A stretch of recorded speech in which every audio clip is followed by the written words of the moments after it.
Sir Abdul Samad Khan Rampur रियासत के वजीर आजम हुआ करते थे। उनके सबसे बड़े बेटे यूनुस खान पहले देहरादून के कर्नल ब्राउन स्कूल में पढ़ते थे। उसके बाद वो इंडियन मिलिट्री एकेडमी के लिए मुंतखब हुए, जहां से उन्हें गढ़वाल राइफल्स में कमीशन मिला। सन 1920 में पैदा होने वाले उनके छोटे बेटे साहबजादा याकूब खान भी बरतानिया के इंडियन फौज के लिए मुंतखब हुए, जहां सन 1940 में उन्हें 18वीं किंग एडवर्ड कैवलरी घड़सवार फौज में कमीशन मिला। इन दोनों ने दूसरी आलमी जंग में हिस्सा लिया और दोनों को इंडियन जनरल सर्विस मेडल से नवाजा गया। याकूब दूसरी आलमी जंग में बरतानवी फौज की तरफ से लड़ने के लिए अफ्रीका गए, जहां मिस्र और लिबिया के सरहद के करीब तबरक की लड़ाई के दौरान अतालवी फौज ने उन्हें कैदी बना लिया। इटली में वो दो साथियों के हमरा केस से फरार हो गए। उनके दो साथियों में से एक याया खान ने मुस्तकबिल में पाकिस्तान का जनरल बनना था और दूसरे पीपी कुमार मंगलम ने इंडिया का। केस से फरार के बाद याकूब को तो दोबारा पकड़ लिया गया, लेकिन याया और कुमार मंगलम हाथ न आए। कैद के दौरान याकूब खान ने अतालवी और जर्मन जबान सीखी। दूसरी आलमी जंग खत्म होते ही उन्हें रिहा कर दिया गया। उनके दोस्त उन्हें जैकब के नाम से पुकारते थे।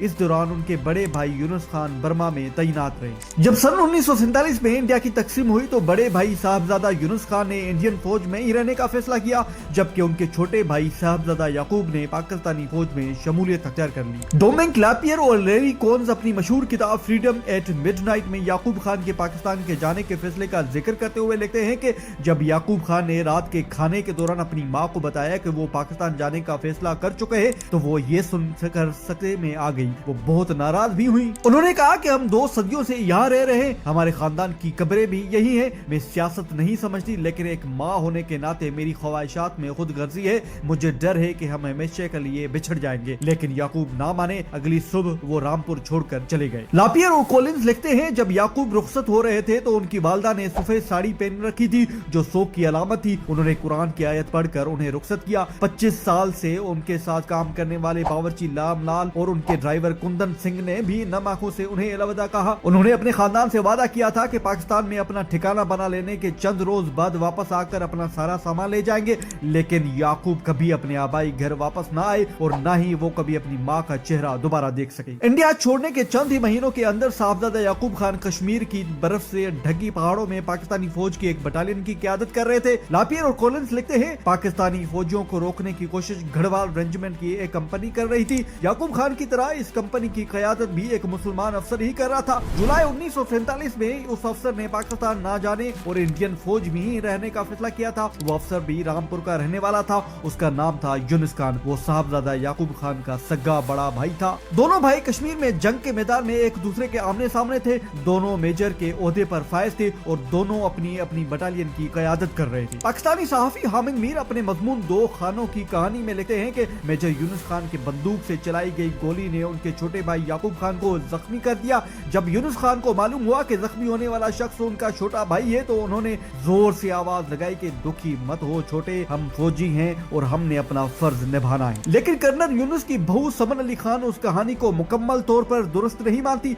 वो कहती हैं, दोनों भाई कश्मीर की जंग में यकीनन एक दूसरे के सामने थे, लेकिन यूनुस खान ने याकूब पर गोली नहीं चलाई थी। मैंने इस बारे में अपने सास और अपने शोहर दोनों से पूछा था। उनका कहना था कि ऐसा कोई वाकया पेश नहीं आया था। मेरी सास को उन्होंने बताया था कि हमें तो बाद में पता चला कि हम दोनों भाई एक ही महाज पर लड़ रहे थे। उसके बाद अगले 12 बरस तक दोनों भाइयों के दरमियान कोई राब्ता नहीं हुआ और दोनों अपनी फौज के लिए खिदमत सरंजाम देते रहे। सन 1960 में जब साहिबजादा याकूब खान ने कलकत्ता की एक लड़की तूबा खलीली से शादी की, तो उनके बड़े भाई यूनुस खान ने उन्हें मुबारकबाद का पैगाम भेजा। साहिबजादा याकूब खान की भांजी मुनीजा शमसी अपने मजमून मेरे अंकल साहबजादा याकूब खान की यादें में लिखती हैं कि शादी के वक्त मामू ब्रिगेडियर थे। उनकी शादी में शिरकत के लिए नवाब और बेगम रामपुर खास तौर पर इंडिया से कराची आए थे और सदर अयूब खान ने दोनों को रियासती मेहमान का दर्जा दिया था। चंद ही माह बाद वो पाकिस्तानी फौज के सबसे कम उम्र मेजर जनरल बन गए थे। सन 1965 की इंडिया पाकिस्तान की जंग में साहिबजादा याकूब खान पाकिस्तानी फौज के एक डिवीजन की क़यादत कर रहे थे। सन 1971 तक यही साहिबजादा याकूब खान पाकिस्तानी फौज में लेफ्टिनेंट जनरल बन चुके थे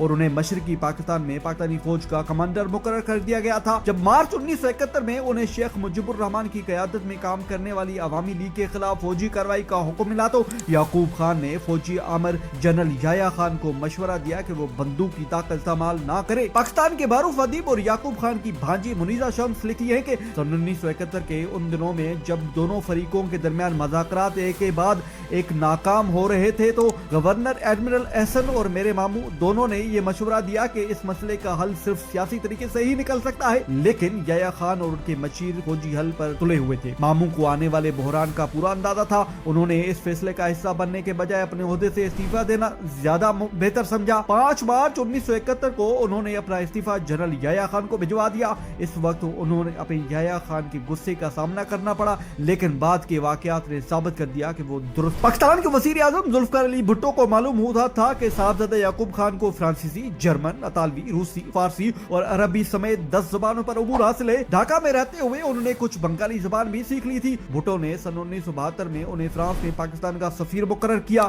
जब जनरल जियाउल हक ने सन 1977 में भुट्टो की हुकूमत का तख्ता उल्टा, उस वक्त याकूब खान मास्को में पाकिस्तान के सफीर थे। हामिद मीर लिखते हैं कि पाकिस्तान का हिस्सा होने के बावजूद साहबजादा याकूब खान ने जनरल जिया को मशवरा दिया था कि वो भुट्टो को फांसी ना दे, लेकिन जिया ने उनकी ये बात ना मानी। उनसे मुख्तलिफ राय रखने के बावजूद जनरल जिया ने सन 1982 में साहबजादा याकूब खान को पाकिस्तान का वजीर खारजा मुकर्रर कर दिया। इसी साल याकूब खान बतौर वजीर खारजा नई दिल्ली आए। साहबजादा यूनुस खान की बहू समन खान याद करती है कि दिल्ली में ही याकूब और उनके बड़े भाई यूनुस की 35 साल बाद मुलाकात हुई। उस वक्त भी वहाँ मौजूद थे। उस वक्त मैं भी वहाँ मौजूद थी। मेरे वालिद ने दोनों को अपने घर मधु किया था। मुझे आज भी वो मंजर याद है जब वो गाड़ी से उतर कर अंदर आए। दोनों भाइयों ने एक दूसरे को गले लगाया और कूट कूट कर रोए। उनके मुताबिक अब्बा जी ने याकूब खान को उनके पुराने नाम नता से पुकारा। याकूब तो लंबे, उनके दोनों भाई उनसे भी ज्यादा कदावर थे, इसलिए वो उन्हें नता कहा करते थे। मुझे ये देखकर बहुत हैरत हुई कि वो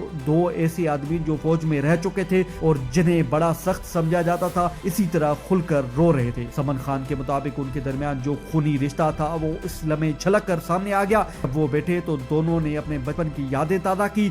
दोनों में से किसी ने भी कश्मीर की जंग का जिक्र नहीं किया। इसी दौरान यूनुस खान इंडिया के आखिरी गवर्नर जनरल सी राजा गोपालाचारी और इंडिया के पहले सदर डॉक्टर राजेंद्र प्रसाद के एडीसी रहे। यूनुस पर तहकीक करने वाली नहा रीगा सिंह बताती है कि बाद में उन्होंने जम्मू कश्मीर के गवर्नर के एडीसी के तौर पर भी काम किया। सन 1962 की इंडिया चीन के जंग के दौरान कश्मीर में और सन 1965 की इंडिया पाकिस्तान जंग के दौरान बरेली में तैनात थे। वो एक मुहब्बे वतन, खुददार और सादा जिंदगी गुजारने वाले शख्स थे। हामिद मीर लिखते हैं कि सन 1986 में जब जनरल जियाउल हक ने कारगिल पर कब्जा करने का मंसूबा और अपने वजीर खारजा को बताया तो साहबजादा ने उसे यकसर मुस्तरद कर दिया। जिया ने उनके मशवरे का एहतराम किया और वो मंसूबा तरक कर दिया। चंद साल बाद बेनजीर भुट्टो ने भी अपनी काबीना के साथियों को बताया कि फौजी कमांडर कारगिल की पहाड़ियों पर कब्जा करने की तजवीज दे रहे हैं। इस बार भी साहबजादा ने सख्त मुखालफत की और बेनजीर भुट्टो को ऐसा न करने पर आमादा कर लिया। सन 1999 में तीसरी बार पाकिस्तानी फौज ने हुकूमत को एतमाद में लिए बगैर यही मंसूबा नाफिज करने की कोशिश की, जिसके नतीजे में पाकिस्तान को सख्त रुसवाई का सामना करना पड़ा